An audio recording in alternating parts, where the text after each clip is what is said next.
অভিনয়ের মাধ্যমে সারা বিশ্ব আমাকে চেনে, অভিনয় থেকে আমি ভাইরাল হই। অভিনয়টা ধরে রাখছি, আর পাশাপাশি জনগণের সেবা করতে, সেবামূলক কাজ ভালো লাগে। সেই সেবামূলক কাজ করতে গিয়ে হয়তো মনে করেন রাজনীতিতে আমার ভালো লাগে একটা কারণে, মানুষের পাশে থাকতে মন চায়। এই জন্যে মিডিয়াটাও ধরে রাখতে চাই, রাজনীতি বার্তাও ধরে রাখতে চাই, দুইটাই নিয়ে আর কি সামনে ব্যস্ত থাকতে চাই। অভিনয়ের জায়গাটা শাকিব খানের 100% ভালো।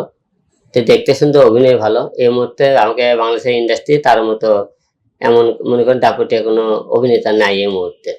মানে দর্শকের গ্রহণযোগ্য তার কাছে অনেক ভালো, কাজের কোয়ালিটি ভালো, আগের থেকে অনেক ভালো করেছে। আমাদের যে সমস্ত পরিচালক ভাই সাকিব ভাইকে সিনেমা নিয়ে বানাইতেছে অনেক ভালো, আগের থেকে আশা রাখতেছি আমরা। জাহিদ খান কেমন অভিনেতা সে জনগণ জানে, যে জাহিদ খান কত ভালো অভিনয় করে, সে কত ভালো অভিনেতা এটা তো আমি বলতে পারবো না।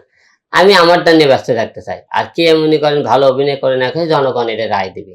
কিছু কিছু লোক আছে চলচ্চিত্র তো সিনেমা করার জন্য আসে না, তাদের ক্ষমতা দেখাতে চায়, তাদের সেলিব্রিটি দেখাতে চায়, তারা হিরো দেখাতে চায়, কাদের নামে ঠান টানা নাই, শুধু মনে করেন ওই চেয়ার বসে কিছু টাকা ইনকামের জন্য বসে থাকে। তারা ট্রেন্ডিং এ থাকার জন্য অনেক উল্টোপাল্টা কাজ করে।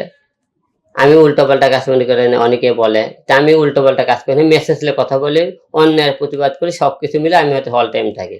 তো কিছু কিছু লোক এটা ব্যবহার করছে, এবং কিছু কিছু লোক যখন আওয়ামী লীগ সরকার ক্ষমতা ছিল তাদের মনে করি আন্ডারে থাকে, তাদের ক্ষমতা তারা দেখাইছে বেশি, অবৈধ কাজ করছে বেশি, মানে তারা একটা সাপোর্ট পাওয়ার কারণে এরকম করছে। কিন্তু এতে কিন্তু আমাদের চলচ্চিত্র ক্ষতি হয়েছে, কারণ সবকিছু মিলে ক্ষতি করেছে তারা।